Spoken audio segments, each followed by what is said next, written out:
Hello everyone, this is Mohit Advocate, and in today's video, that is 7th of June 2024, we will be studying our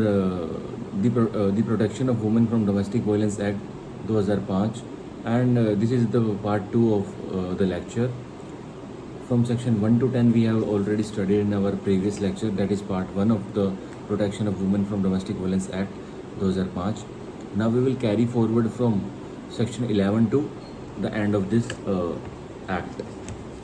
to the end of this act. So it is containing total of 37 sections. Now we will cover important sections from section 11 to onwards. Thank you. So I'm reading again from my Universal Bare Act of the Protection of Women from Domestic Violence Act 2005. I'm reading all the sections continuously in English and will thoroughly interpret and translate the meaning of the words to you in Hindi. Thank you. Section 11. Duties of government, दायित्व, सरकार के क्या दायित्व रहेंगे इस कानून को लेकर. The central government and every state government shall take all measures to ensure that. केंद्र सरकार और सभी राज्यों की राज्य सरकार शैल टेक ऑल मेजर्स, सभी ऐसे कदम उठाएंगी, एंश्योर करेंगी कि क्या ये मिल जाए. A, the provisions of this act are given wide publicity through public media including the television, radio and the print media at regular intervals. की जो धाराएं हैं इस एक्ट की, इस कानून की, the protection of women from domestic violence act 2005 की, उनको बहुत ही ज़्यादा फैलाना है. केंद्र सरकार और राज्य सरकार की ड्यूटी है उनको वाइड पब्लिसिटी मिले, हर वुमेन तक, हर महिला तक इसकी कानून की आवाज़ पहुंची जाए. और ये कैसे होगा पॉसिबल? टेलीविज़न के द्वारा ऐड निकाल कर, रेडियो के द्वारा ऐड निकाल कर, प्रिंट मीडिया में प्रिंट करवा कर, एट रेगुलर इंटरवल. और ये नहीं कि साल में एक बार कर दिया, रेगुलर इंटरवल पे करना है आपको, लगातार करते रहना है. यूँ नहीं एक बार कर दिया, 2 बार कर दिया और बंद हो गया, रेगुलर करना है. B, the central government and the state government officers including the police officers, जो केंद्र सरकारी कर्मी है, राज्य सरकारी कर्मी है, और उसमें कौन कौन शामिल है? पुलिसकर्मी भी शामिल है. And the members of the judicial services, और ये जज साहब भी शामिल हैं सारे. Are given periodic sensitization and awareness training on the issues address by this act. तो उनको मतलब उनको ट्रेनिंग दी जाएगी कि इस एक्ट के अकॉर्डिंग आपको कैसे काम करना है और कैसे आपको महिलाओं की सेवा करनी है. 11 close C, effective coordination between the services provided by concerned ministries and department dealing with law, home affairs including law and order, health and human resources to address issues of domestic violence is established and periodic review of the same is conducted. So एक परिणाम वाला coordination करना है महिलाओं के साथ और in department के साथ, कि और इन डिपार्टमेंट्स को स्टडी करनी है कि महिलाओं के साथ और क्या क्या अन्याय हो रहा है जो हम इसमें ऐड कर सकते हैं और अपने एक्ट को रिव्यू कर सकते हैं. इट इज़ सेइंग कौन कौन से डिपार्टमेंट के साथ कोऑर्डिनेशन होगा सोसाइटी में. Department of law, home affairs including law and order, health, human resources, these are the departments. D, protocols for the various ministries concerned with the delivery of services to women under this act including the court are prepared to and put in place. So protocol क्या रहेगा, नियम क्या रहेंगे जिससे महिला को न्याय मिलेगा. सो प्रोटोकॉल्स पे भी नज़र रखेंगी केंद्र सरकार और सभी राज्यों की राज्य सरकार. Okay, so now we are moving up to our chapter 4, that is procedure for obtaining orders or of reliefs. अब हमने सब्सटेंटिव लॉ तो पढ़ लिया कि आप ले सकते हो, आप प्रोटेक्शन ऑर्डर, बचाव का ऑर्डर ले सकते हो, रेजिडेंस ऑर्डर ले सकते हो, कंपनसेशन ऑर्डर ले सकते हो, मॉनिटरी ऑर्डर ले सकते हो. अब चैप्टर 4 आपको प्रोसीजर बताएगा कि अदालत में कैसे जाना है और प्राप्त कैसे करना है वो order. So section 12, application to magistrate. Magistrate को पत्र, मैजिस्ट्रेट के सामने आप पत्र प्रस्तुत करोगे, एप्लीकेशन लगाओगे मैजिस्ट्रेट की कोर्ट में. सो 12 का 1, एन एग्रीड पर्सन और अ प्रोटेक्शन ऑफिसर और any other person on behalf of the aggrieved person.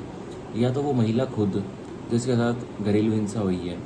या कोई बचाव अधिकारी, प्रोटेक्शन ऑफिसर, या कोई अन्य व्यक्ति किसके बिहाफ पर, उस महिला के बिहाफ पर क्या करेगा? May present an application to the magistrate. Application लगा सकता है मैजिस्ट्रेट के सामने, क्या? सीकिंग वन और मोर रिलीफ अंडर दिस एक्ट. और क्या मांगेगा? एक रिलीफ मांगेगा, या इस एक्ट से, इस कानून से जुड़े हुए एक से ज़्यादा रिलीफ मांगेगा उस एप्लीकेशन में. 12 का 1 का proviso, provided that before passing any order on such application the magistrate shall take into consideration any domestic incident report. So बोल रहा है कोई भी मैजिस्ट्रेट के सामने जब एप्लीकेशन आएगी तो कोई भी ऑर्डर पास करने से पहले मैजिस्ट्रेट क्या देखेगा, डोमेस्टिक इंसिडेंट रिपोर्ट देखेगा, जो कि सेक्शन 2E में डिफाइंड है कि डोमेस्टिक इंसिडेंट रिपोर्ट होती क्या है, घरेलू हिंसा की पूरी रिपोर्ट देखेगा जो प्रोटेक्शन ऑफिसर द्वारा बनाई जाती है, received by him from the protection officer और द सर्विस प्रोवाइडर, जो बचाव अधिकारी द्वारा या सर्विस प्रोवाइडर द्वारा जो सुविधाएं देते हैं, सेवाएं देते हैं महिलाओं को इस संदर्भ में, इस एक्ट के संदर्भ में, तो वो भी बना सकते हैं डोमेस्टिक इंसिडेंट रिपोर्ट। अब 12 का 2, the relief sought for under subsection 1 may include a relief for issuance of an order for payment of compensation or damages without prejudice to the right of such person to institute a suit for compensation or damages for the injuries caused by the acts of domestic violence committed by the respondent। ये 12 का 2 सीधे सीधे ये कह रहा है, जो magistrate साहब जो कंपनसेशन भुगतान दिलाएंगे ना उस महिला को, उस अपराधी से जिसने उसके साथ घरेलू हिंसा की है, सो ये मत समझना कि वो भुगतान वहीं तक ही सीमित रह गया। जो महिला है वो सिविल कोर्ट दीवानी मुकदमा भी कर सकती है और टोर्ट्स में, लॉ ऑफ टोर्ट्स में भी उससे डैमेजेस ले सकती है उस व्यक्ति से जिसने उसके साथ घरेलू हिंसा की है, जिसने उसके साथ मारपिटाई की है। मतलब लॉ ऑफ टोर्ट्स में भी डैमेजेस महिला ले सकती है और अपना इंडिविजुअल एक सिविल सूट, एक सिविल दावा भी पेश कर सकती है। अब 12 के 2 का प्रोवाइजो क्या है, provided that where a decree for any amount or compensation or damages has been passed by any court in favour of aggrieved person, the amount if any paid or payable in pursuance of the order made by the magistrate under this act shall be set off। so 12 subsection 2 का proviso simple सी ये बात कह रहा है, अगर civil court ने भी कोई डैमेजेस के लिए कोई डिक्री पास कर दी थी, मतलब लॉ ऑफ टोर्ट्स में उस महिला को पैसे दिला दिए थे अपराधी से, सो कह रहा है जो क्रिमिनल कोर्ट जो पैसे दिलाएगा ना, जो क्रिमिनल कोर्ट में भी उसको कंपनसेशन भुगतान करना पड़ेगा उस व्यक्ति को जिसने मार पिटाई गई है, घरेलू हिंसा की है। अब तो सिविल कोर्ट सेट ऑफ कर देगा जितने क्रिमिनल कोर्ट ने अमाउंट किया था, तो ये तो है नहीं कि अपराधी को दो जगह से पैसे देने पड़ेंगे, सिविल कोर्ट में भी और क्रिमिनल कोर्ट में भी करेंगे, दोनों ऑर्डर करेंगे, लेकिन वो इक्वली सेट ऑफ हो जाएगा। जैसे क्रिमिनल कोर्ट ने ऑर्डर किया कि 1 लाख रुपये आप कंपनसेशन दो इस महिला को, घरेलू हिंसा आपने की है। वहीं सिविल कोर्ट में महिला ने क्या ऑर्डर किया था, सिविल कोर्ट में महिला ने केस कर रखा था और वहाँ सिविल कोर्ट ने डैमेजेस का लॉ ऑफ टोर्ट्स में ऑर्डर कर दिया था कि आप 90,000 इसको, इस महिला को कंपनसेशन दे दीजिए, तो टोटल तो हो गया 1,90,000। तो ऐसा नहीं होगा, अब उस महिला को 1,10,000 रुपये ही मिलेंगे, 90,000 वो नहीं मिलेंगे और जो बाकी का अमाउंट है वो सेट ऑफ हो जाएगा, यही बता रहा है। ठीक है, 1,10,000 ही अब उसको मिलेंगे। ऑर्डर तो वैसे उसके लिए पास हो चुके हैं दोनों कोर्ट्स में 1,90,000 के, पर नहीं वो नहीं मिलेंगे, उस महिला को 1,10,000 रुपीज़ ही मिलेंगे as compensation and damages from each respective courts. यही कह रहा है ये 12 के 2 का प्रोवाइजो। 12 का 3, every application made under subsection 1 shall be in such form as and contain such particulars as may be prescribed और as nearly as possible thereto. So बोल रहा है जो मजिस्ट्रेट के कोर्ट में पत्र लगेगा वो ऐसे फॉर्म में होना चाहिए जो कि प्रिस्क्राइब किया होगा, मतलब उसके पर्टिकुलर्स आपको बता रखे होंगे, राज्य सरकार प्रिस्क्राइब करवा देगी।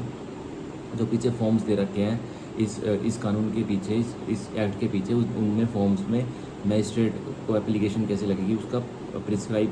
परफॉर्मा है, तो आप देख लीजिएगा। 12 का 4, the magistrate shall fix the date of hearing. तो मजिस्ट्रेट अब क्या करेगा, एक तारीख लगा देगा सुनवाई के लिए। Which shall not ordinarily be beyond 3 days. तो कह रहा है मजिस्ट्रेट तारीख तो लगाएगा पहली सुनवाई के लिए, पर 3 दिन से ज़्यादा की नहीं होनी चाहिए। वो 3 दिन के अंदर अंदर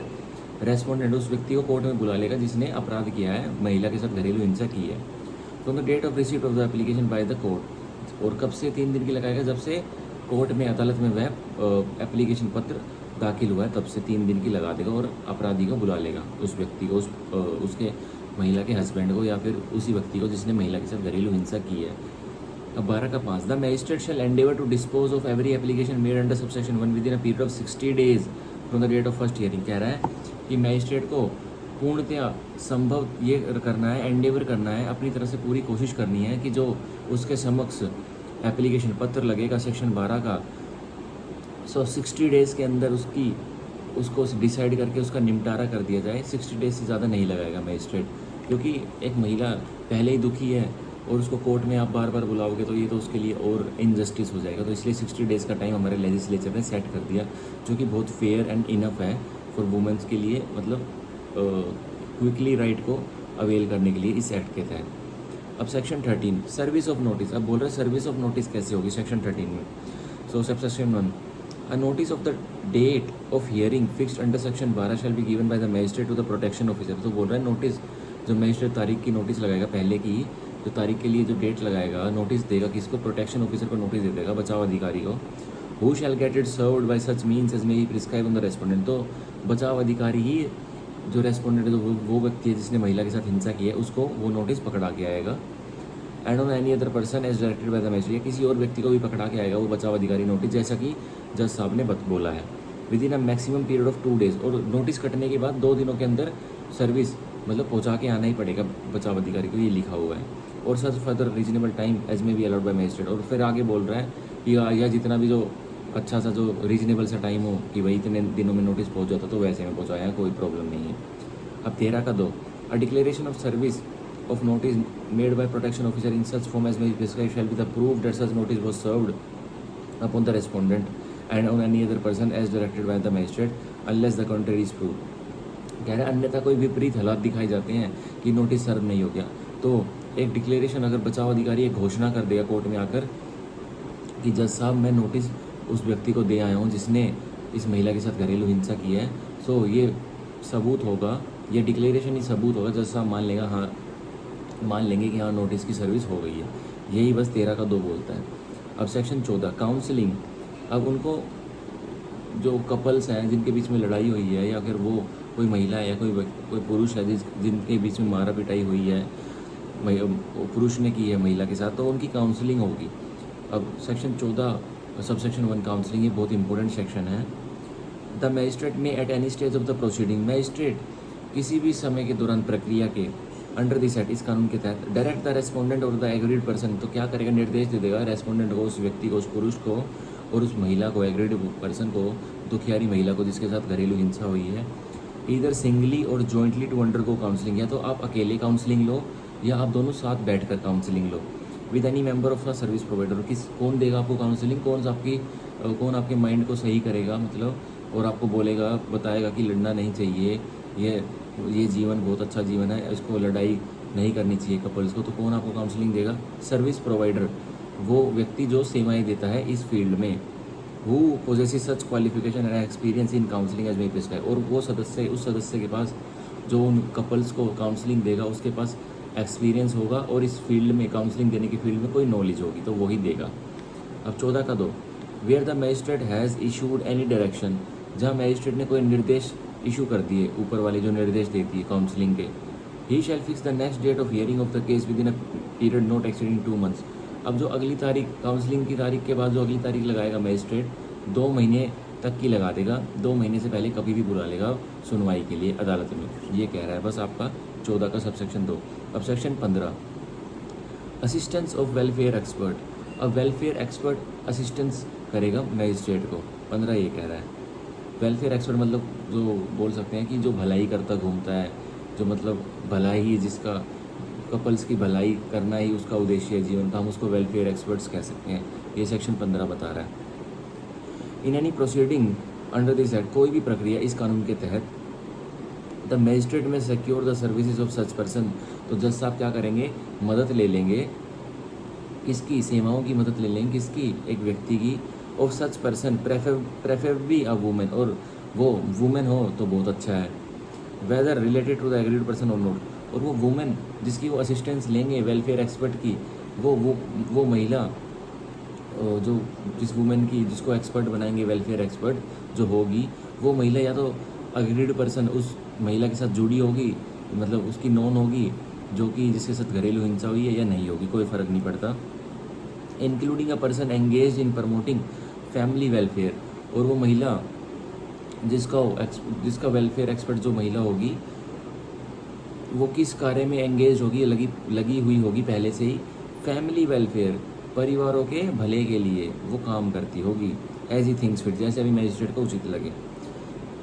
for the purpose of assisting him in discharging his functions, और क्यों महिला उस वेलफेयर एक्सपर्ट का क्यों मदद लेगा मजिस्ट्रेट साहब, जज साहब, बस कि उसको असिस्ट कर सके, उसका मजिस्ट्रेट का साथ निभा सके इस कानून के तहत फंक्शन डिस्चार्ज करने में। ये बोल रहा है हमारा सेक्शन 15। अब section 16 proceeding to be held in camera, प्रक्रिया जो इस कानून के तहत चलेंगी वो इन कैमरा का मतलब होता है बंद दरवाज़ों में, अदालत के दरवाजे बंद हो जाएंगे और जो पार्टीज़ हैं उनको अंदर सुना जाएगा और बाहर के दरवाजे बंद हो जाएंगे, ताकि जो बाहर के लोग हैं वो ना सुन सके कि क्या प्रोसीडिंग में क्या प्रक्रिया हो रही है। If the magistrate considers that the circumstances of the case so warrant, अगर मैजिस्ट्रेट को उचित लगता है कि भाई जो केस है, जो ये कंप्लेंट है, इसके हालात कुछ ऐसे हैं और मुझे यह करना चाहिए क्या, and if either party to the proceeding so desires, या कोई भी पार्टी उस प्रक्रिया की, या तो वो एग्रीड पर्सन या वो पुरुष जिसने हिंसा की है वो भी डिजायर्स, कल्पना करता है क्या, he may conduct the proceedings under this act in camera, तो मजिस्ट्रेट साहब क्या कर लेगा, जो प्रक्रिया चल रही है इस कानून के तहत अदालत में, तो उस प्रक्रिया को इन कैमरा होल्ड कर लेगा, मतलब अब सुनवाई करेगा बंद दरवाजों के बीच में, ये बोल रहा है। अब section 17 right to reside in the shared household, so ये बोल रहा है पूरा अधिकार है उस महिला को जिसके साथ घरेलू हिंसा हुई है कि वो रह सकती है किसमें, जिसमें वो घरेलू हिंसा होने के पहले, मतलब पहले भी रहती थी और घरेलू हिंसा हुई, तो उसके बाद ये मत समझना कि उसका कोई अधिकार नहीं है उस घर में, बोल रहा है पूरा अधिकार है, कोई उसको बाहर नहीं निकाल सकता अगर वो मजिस्ट्रेट के पास चली भी गई है तब भी। 17 note with standing anything containing any other law for the time being force, बोल रहा है जो कुछ भी और अन्य कानून में लिख रहा हूँ सब कुछ भूल जाइए, जो मैं पढ़ा रहा हूँ यह पढ़िए बस। Every women in a domestic relationship shall have the right to reside in a shared household, हर महिला के पास चाहे वो कितनी भी उम्र की हो, जिसके साथ घरेलू हिंसा हुई है और जो किसी पारिवारिक रिश्ते में रह रही थी, shall have the right to reside, उसके पास पूरा अधिकार है कि वो उस परिसर में रहने का हक रखती है, इन द शेयर्ड हाउस होल्ड, जिसमें वो हिंसा होने से पहले भी रहती थी और वो उसका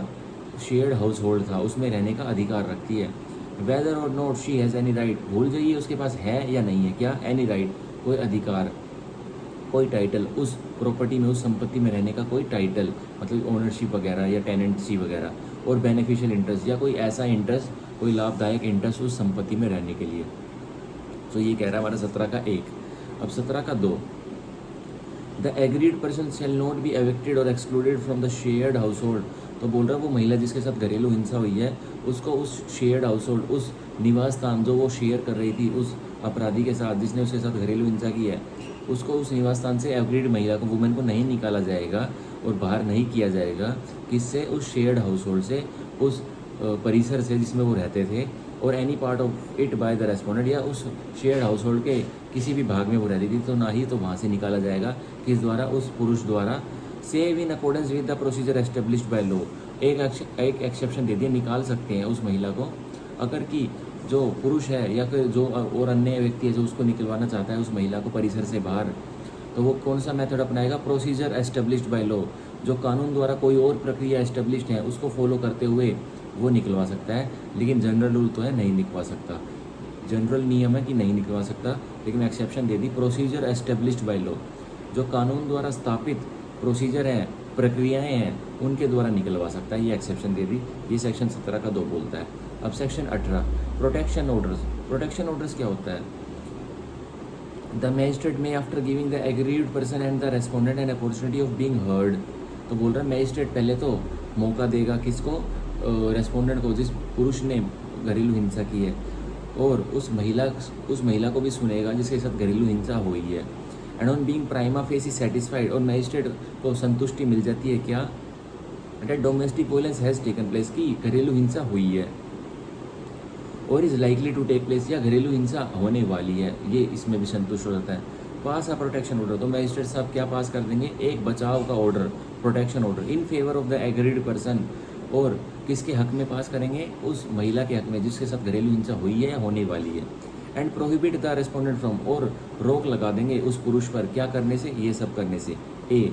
committing any act of domestic violence, की तुम पुरुष तुम कोई भी अब घरेलू हिंसा का कार्य नहीं करोगे इस महिला के साथ, बी एडिंग और abetting in the commission of acts of domestic violence, किसी और को नहीं बोलोगे कि तुम इस महिला के साथ घरेलू हिंसा करो,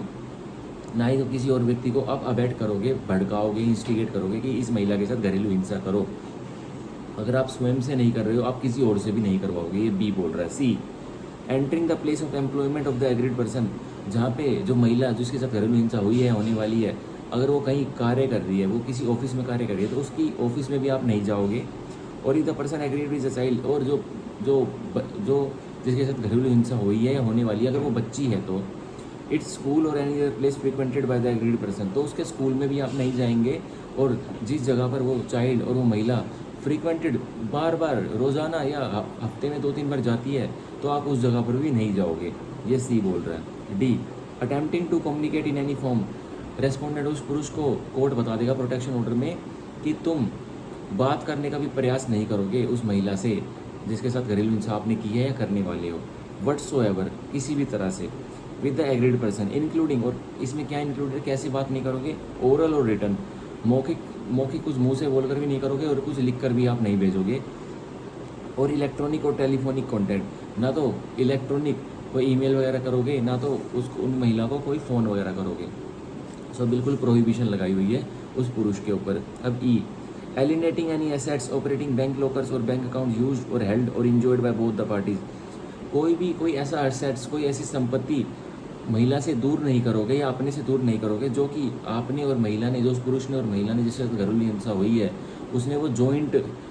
जॉइंटली उसके वो ओनर थे और जॉइंटली उन्होंने हेल्ड की हुई थी, मतलब अपने पास रखी हुई थी, तो वो पुरुष कुछ भी उस असेट्स को, उस संपत्ति को दूर नहीं करेगा। ठीक है। और मेनली इसमें असेट्स में क्या आ जाता है, स्त्री धन आ जाता है, जो महिला के ज्वेल्स होते हैं वो आ जाता है। कि जैसे महिला के साथ मार पिटाई हुई और वो शेल्टर होम में रहने चलेगी या अपने पेरेंटल हाउस में रहने चलेगी, उसका जो स्त्री धन है वो मैट्रिमोनियल हाउस में रखा हुआ है। सो ये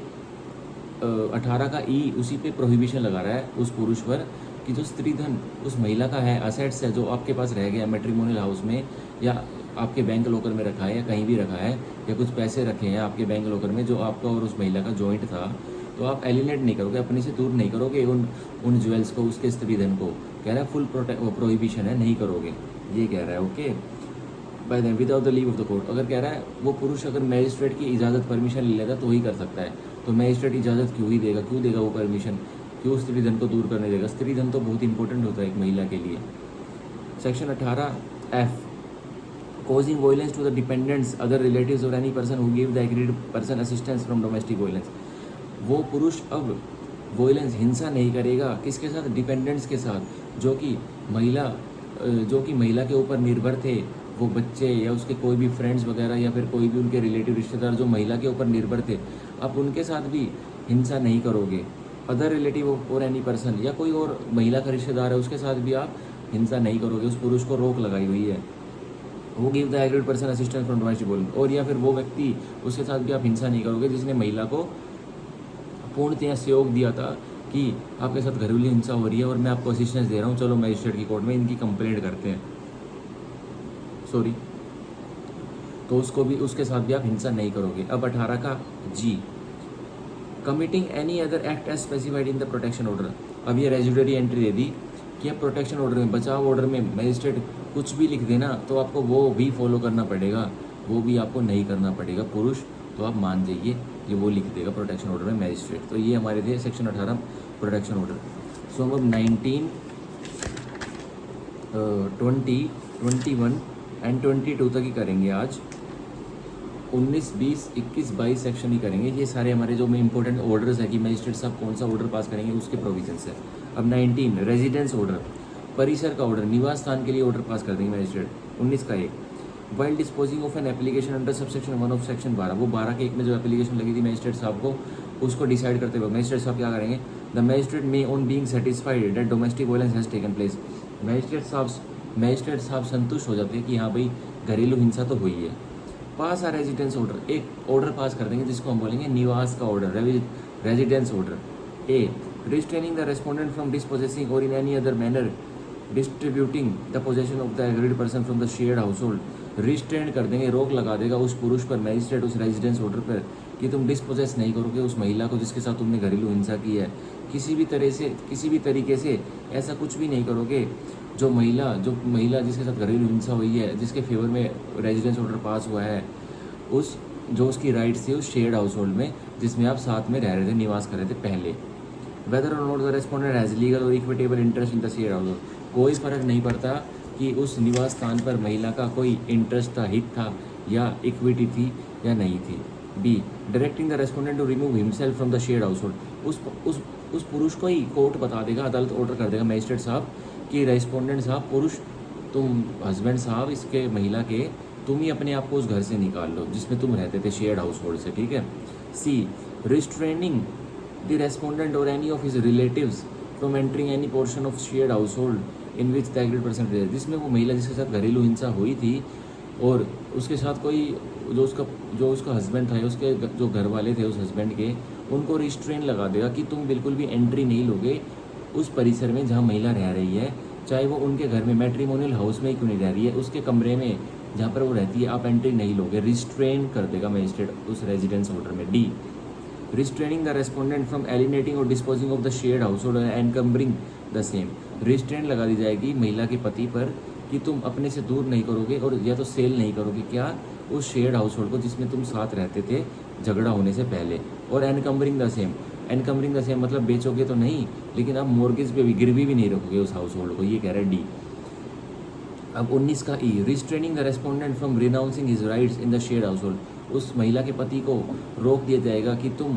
ये नहीं करोगे, क्या नहीं करोगे, कि तुम अपने जीवन की सारी संपत्तियों को रिनाउंस, मतलब यूँ नहीं कह दोगे कि मैं अपने सब कुछ त्याग रहा हूँ बस इससे बचने के लिए कि महिला इस घर में ना रह सके, ऐसा नहीं करोगे। एफ, 19 का F, directing the respondent to secure same level of alternative accommodation to for the aggrieved person as enjoyed by her, अब उस महिला के पति को मजिस्ट्रेट साहब रेजिडेंस ऑर्डर में यह बोल देंगे कि तुम ही इस महिला के लिए अब एक घर ढूंढ के दो जिसमें ये महिला रहेगी, और ऐसा ही घर ढूंढ के देना जिसमें ये महिला तुम्हारे साथ रहती थी। तो ये भी ऑर्डर हमारा 19F में पास हो सकता है। या फिर ये बोल देगी टू पे रेंट, या फिर जिस घर में महिला रहेगी अपने बंदोबस्त से ढूंढकर उसका किराया तुम भरोगे, जो उसके हस्बैंड को ये ऑर्डर कर देगी रेजिडेंस ऑर्डर में। अब 19 का proviso, provided that no order under clause B shall be pass against any person who is a women, जो एक क्लोज बी में जो मैंने बताया था कि directing the respondent to remove herself, कि पति को बोल देगी मजिस्ट्रेट कि तुम अपने आप को ही अपने घर से रिमूव कर लो। तो ये बोल रहा है अगर कोई महिला ही रेस्पोंडेंट है, किसी महिला ने घरेलू हिंसा की है एक महिला के ऊपर ही, तो मतलब ये लगा लो कोई पति था, उस पति की कोई मम्मी थी तो उसने भी घरेलू हिंसा की थी और मम्मी को भी पार्टी बनाया है महिला ने, उसने रेस्पोंडेंट के रूप में उस महिला ने मम्मी जी को भी अपनी मैट्रिमोनियल जो सांस होती है उसको भी पार्टी बनाया। तो ये बोल रहा है प्रोवाइजो में कि जो ये क्लोज बी है उस सांस के प्रति कोई ऐसा ऑर्डर पास नहीं होगा कि वो अपने आप को अपने घर से निकाल ले, ये बोल रहा है। अब 19 का 2, the magistrate may impose any additional condition or pass any other direction which he may deem reasonably necessary to protect or to provide for the safety of the agreed person or any child or of such agreed person। सो जो magistrate साहब को, जज साहब को उचित लगता है और कोई भी अन्य ऑर्डर पास कर सकता है, बस क्या देखने के लिए कि जो महिला है जो जिसके साथ घरेलू हिंसा हुई थी या कोई उसका चाइल्ड है, उसका कोई बच्चा है, उसके साथ अब कोई नाइंसाफ़ी ना हो, कोई ऐसा ऑर्डर भी पास कर सकता है जो मैजिस्ट्रेट को उचित लगता हो। ये 19 का 2 बोलता है। 19 का 3, the magistrate may require from the respondent to execute a bond. अब मैजिस्ट्रेट उस महिला के पति से ये बोल सकता है कि तो तुम मुचलका भरो कि तुम जो मैंने ये रेजिडेंस ऑर्डर की, जो मैंने घर परिसर के ऑर्डर किए हैं, तुम कोई भी इसकी वोलेशन उल्लंघन नहीं करोगे इस ऑर्डर का। तो बोल सकते हैं मैजिस्ट्रेट साहब कि एक बॉन्ड, एक मुचलका मेरे को भर के दो, उस मुचलके में रकम लिखवाई जाएगी, अगर वह वोलेशन कर देता है वह पति तो उसको वह बॉन्ड जो मुचलके में अमाउंट राशि भरी थी वह देनी पड़ेगी, ठीक है। और बॉन्ड बोल रहा है श्योरिटीज़ के साथ भी भरवा सकता है और विदाउट श्योरिटीज़ के साथ भी, मतलब गारंटर भी मांग सकता है और गारंटर नहीं भी मांग सकता मैजिस्ट्रेट साहब। 19 का 4, an order under subsection 3 shall be deem to an order under chapter 8 of the CRPC। अब बोल रहा है जो ऑर्डर ये सबसेक्शन 3 जो मुचलका भरवाएगा ना मैजिस्ट्रेट, तो मान लेना वो चैप्टर 8 CRPC का ऑर्डर है। चैप्टर 8 CRPC ये बोलता है, वो भी मुचलकों की बात करता है, वो बात करता है security for keeping peace and for good behaviour रखने की। सेक्शन 106 से लेके सेक्शन 124 तक की बात करता है CRPC में। सेक्शन 106 से लेके सेक्शन 124 ऑफ CRPC चैप्टर 8 बात करता है security for keeping peace and for good behaviour. तो बोल रहा है वो सबसेक्शन 3 वाला वही ऑर्डर होगा मुचल के देने वाला, ठीक है। अब 19 का 5 बोलता है while passing an order under subsection 1 subsection 2 or subsection 3 the court may also pass an order directing an officer in charge of the nearest police station to give protection to the aggrieved person or to assist her on the person making an application on her behalf in the implementing of the order। तो बोल रहा है magistrate साथ के साथ अपने order में यह भी लिखवा सकता है कि जिस एरिया में महिला रहती है जिसके साथ घरेलू हिंसा हुई थी उस एरिया के एसएचओ साहब को, इंस्पेक्टर साहब को भी बोल सकती है कि तुम भी ध्यान रखना, मैं बचाव ऑर्डर पास कर रहा हूँ कि महिला के साथ कोई नाइंसाफ़ी ना हो जाए। ठीक है, ये बोल रही है। 19 का 6, while making an order under subsection 1 the magistrate may impose on the respondent obligation related to the discharge of rent and other payments having regard to the financial need and resources of the parties. तो यह residence order करते वक्त magistrate उस respondent महिला के पति को यह भी बोल सकता है कि तुम जो और फाइनेंशियल हेल्प इन महिला को चाहिए होगी जिसके साथ तुमने घरेलू हिंसा की थी, इनकी पैसों से फाइनेंशियल हेल्प कैसे भी मदद करोगे, ये भी पास कर सकती है। ठीक है। एंड नाउ 19 का 7 द मजिस्ट्रेट में डायरेक्ट 19 का 8 the magistrate may direct the respondent to return the possession of the aggrieved person her स्त्री धन। जो महिला का स्त्री धन उसके मैट्रिमोनियल हाउस में रह गया था, तो मजिस्ट्रेट ऑर्डर कर सकते हैं अपने उस रेजिडेंस ऑर्डर में ही कि महिला का स्त्री धन जो ज्वेलरी थी, ज्वेल्स थे, उसको महिला को दे दिया जाए, उसके पति को ऑर्डर कर देगी। ठीक है, ये तो हमारे थे सेक्शन 19 के सारे सबसेक्शन 1 से लेकर सबसेक्शन 8 तक के, ये बहुत इंपॉर्टेंट ऑर्डर है। अब सेक्शन 20 मॉनेटरी रिलीफ, तो बोल रहा है 20 का 1 while disposing of an application under subsection 1 of 12, वही 12 के 1 वाली जो एप्लीकेशन पत्र लगाया था मजिस्ट्रेट कोर्ट में, अब उसको डिसाइड करते वक्त मजिस्ट्रेट क्या करेंगे, ये करेंगे। The magistrate may direct the respondent to pay monetary relief to meet the expenses incurred and losses suffered by the aggrieved person. Magistrate order कर देंगे किसको, रेस्पोंडेंट उस महिला के पति को, कि तुम पैसों का भुगतान करिए, आप पैसों के लिए आप पैसे दीजिए महिला को, मॉनेटरी रिलीफ दीजिए, और किसी बच्चे को, किसी बच्चों के लिए दीजिए जो आपके और उस महिला के हैं। किस चीज़ के लिए दीजिए, जो ये खर्चे कर रही हैं इस कार्रवाई के लिए, इस कानून के तहत इसको पाने के लिए, और या इन्होंने कोई नुकसान झेला है आपके कार्यों की वजह से, तो आप इनको मॉनेटरी रिलीफ, आप इनको खर्चा दीजिए। And relief may include but is not limited to, कह रहा है इस ये एग्जांपल्स दे रहा है कुछ नीचे कि ये रिलीफ भी पास हो सकते हैं, पर कह रहा है but is not limited to, पर कह रहा है यहाँ तक ही सीमित नहीं है, और भी कुछ बहुत कुछ हो सकता है। अब मैं वो कुछ रिलीफ पढ़ूंगा जो कि लेजिस्लेचर ने बताए हुए हैं। ए द लॉस ऑफ अर्निंग्स, उस महिला को जिसके साथ उसके पति ने घरेलू हिंसा की थी उसके साथ उसको कमाई में कितना नुकसान हुआ है, तो कह रहा है वो मॉनेटरी रिलीफ उसका पति देगा उसको। बी द मेडिकल एक्सपेंसेस,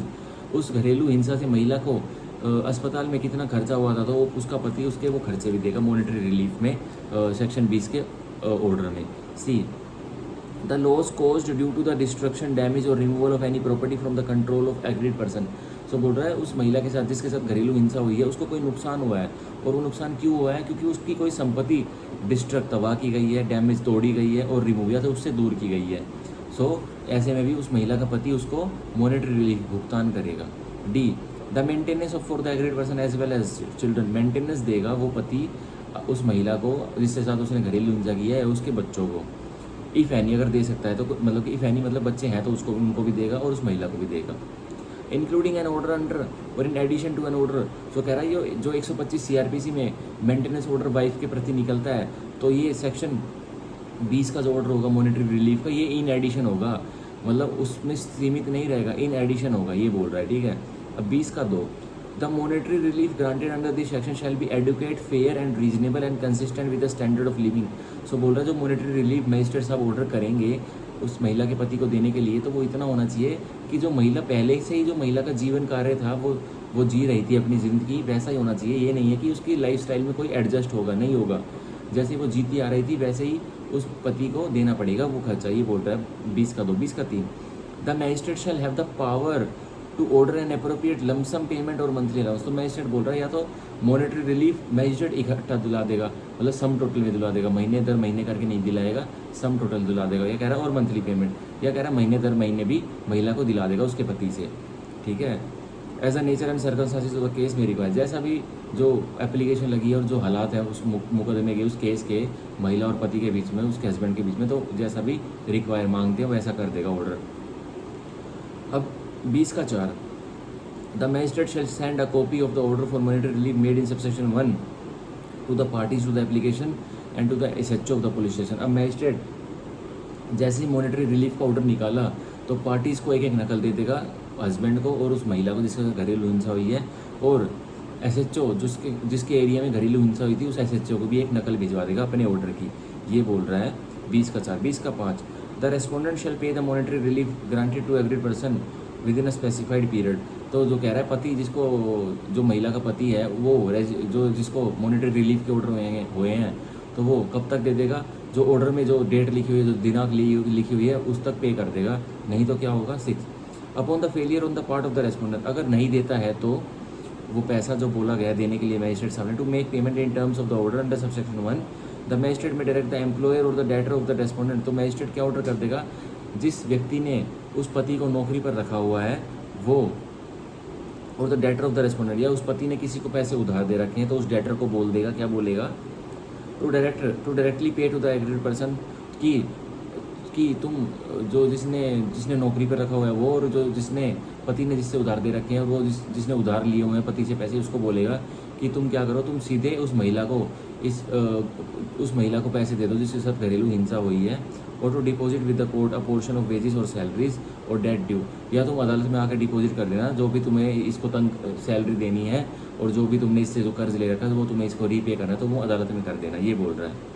ठीक है, ये भी इसका 6 हो गया। सेक्शन 21, अब हम सेक्शन 21 और 22 करेंगे, फिर नेक्स्ट के सेक्शन हम अगली वीडियो में करेंगे पार्ट 3 में। Section 21 custody orders. अब कस्टडी ऑर्डर्स निकाल देगा magistrate, note with standing anything contain any other law for the time being force, भूल जाइए जो भी अन्य कानूनों में लिखा है समय दर समय, ये पढ़िए, ये है मेन। द मैजिस्ट्रेट में at any stage of the hearing of the application for protection order. अब जो प्रोटेक्शन ऑर्डर के लिए मैजिस्ट्रेट सुनवाई कर रहा था ना सेक्शन 19 में एप्लीकेशन की, सो कह रहा है उसी एप्लीकेशन में क्या करेगा, और any other relief under this act, या कोई और एप्लीकेशन सुन रहा है इस कानून के तहत, तो क्या करेगा, grant temporary custody of any child और children to the aggrieved person, किसी बच्चे की जो उस महिला का है या उसके पति का है, टेम्परेरी कस्टडी अस्थायी तौर पर कस्टडी दे देगा उस बच्चे की, किसको, उस महिला को जिसके साथ घरेलू हिंसा है और वो बच्चा उसी का ही है, और the person making an application, या उस व्यक्ति को दे देगा जो उसने भी पत्र लगाया कोर्ट में उस महिला के अलावा और उस पति के अलावा, ठीक है, या उसकी नानी ने लगाया है उस महिला की, उस बच्चे की नानी जी ने लगा दिया कोई एप्लीकेशन, उस बच्चे की मौसी जी ने लगा दिया, तो उनको भी दे देगा टेम्परेरी कस्टडी, अस्थायी रूप से बच्चे को सौंप देगा उनको on her behalf, and specify if necessary, और स्पेसिफाई करेगा मैजिस्ट्रेट इफ नेसेसरी अगर जरूरत पड़ती है, the arrangements for visit of such child और चिल्ड्रन बाय द रेस्पोंडेंट, एक कोई अरेंजमेंट्स की जाएंगी कि जो रेस्पोंडेंट जो पति है वो बच्चे से अब कैसे मिल सकता है, मतलब इस स्पेसिफिकली बात करता है। विजिटिंग राइट्स की जो एप्लीकेशन लगती है वो 21 में लगती है। विजिटिंग राइट्स, जो पति अगर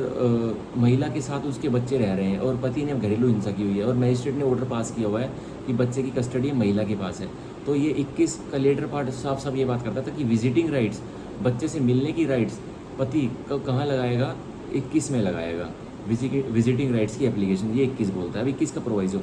provided that if the magistrate is of opinion that any visit of the respondent may be harmful to the interest of child or children, the magistrate shall refuse to allow such visit। अब बोल रहा है कि अगर magistrate को उचित लगता है, मैजिस्ट्रेट संतुष्ट हो जाता है कि इस पति को, जो महिला का पति है जिसने घरेलू हिंसा की है, इसका मिलना सही नहीं रहेगा बच्चे के साथ, तो कैंसिल कर सकता है, एप्लीकेशन डिसअलाउ कर सकता है, बोल सकता है कि एप्लीकेशन को ले जाओ, मैं नहीं मिलने दूंगा। ये 21 का प्रोविजन बोलता है। अब सेक्शन 22 लास्ट है आज का, कंपेंसेशन ऑर्डर्स, भुगतान के ऑर्डर कर देगा मैजिस्ट्रेट साहब। In addition to the reliefs, in addition to the other relief बोल रहा है, जो और रिलीफ देगा उसके एडिशन में होगा ये, मतलब इन एडिशन मतलब उसके साथ होगा और बढ़कर होगा। एज में be granted under this act, जो इस कानून के तहत ग्रांट किए जा सकते हैं। द मैजिस्ट्रेट में on an application being made by the aggrieved person, जज साहब क्या करेंगे, जो पत्र लगाया है उस महिला ने जिसके साथ घरेलू हिंसा है उसने, pass an order directing the respondent to pay compensation and damages for the injuries, एक ऑर्डर पास कर देंगे और उस महिला के पति को बोलेंगे कि तुम भुगतान करो और डैमेजेस दो, क्या, इस चोट के डैमेजेस दो जो महिला को हुई है जिसके साथ आपने घरेलू हिंसा की है, including mental torture and emotional distress, जो आपने माइंड के साथ, इस महिला के माइंड के साथ मेंटल टॉर्चर किया है और इनके साथ इमोशनल डिस्ट्रेस, को इनके मन को दुखाया है, उसके लिए कंपनसेशन दो और डैमेजेस दो। Caused by the acts of domestic violence, जो इस महिला के पति ने किस द्वारा किया है, घरेलू हिंसा के एक्ट्स द्वारा कार्य कर कमिटेड बाय डेट रेस्पोंडेंट, जो उसके पति ने कमिट किए हैं। से हमारे हो गए सेक्शन 22 तक कंप्लीट, और हम अब नेक्स्ट पार्ट 3 में करेंगे बचे हुए सेक्शंस, जो कि सेक्शन 23 से लेके आई थिंक सेक्शन 37 तक हैं। सो अब इंपॉर्टेंट सेक्शंस कम ही बचते हैं, 5-7 सेक्शन इंपॉर्टेंट बचते हैं, तो हम नेक्स्ट वीडियो में करेंगे। सो ये थे हमारे पार्ट 1 के, हमने पार्ट 1 और पार्ट 2 मिला के सेक्शन 1 टू सेक्शन 22 पूरे कर लिए हैं। ये बहुत इंपॉर्टेंट सेक्शंस हैं और हर वुमेन को अपनी राइट पता होना चाहिए कि क्या राइट्स हैं, या लेजिस्लेचर ने हमें क्या राइट्स दे रखी है, हम क्या पा सकते हैं अगर हमारे पति या पति के कोई फैमिली मेम्बर्स हमें दुखी करते हैं, तो ये राइट्स हैं और आप एनफोर्स करा सकते हैं कोर्ट में जाके ये राइट्स। तो महिला को अवेयर रहना चाहिए अपने इन राइट्स के लिए। So thank you. and like and subscribe for more videos, and thank you.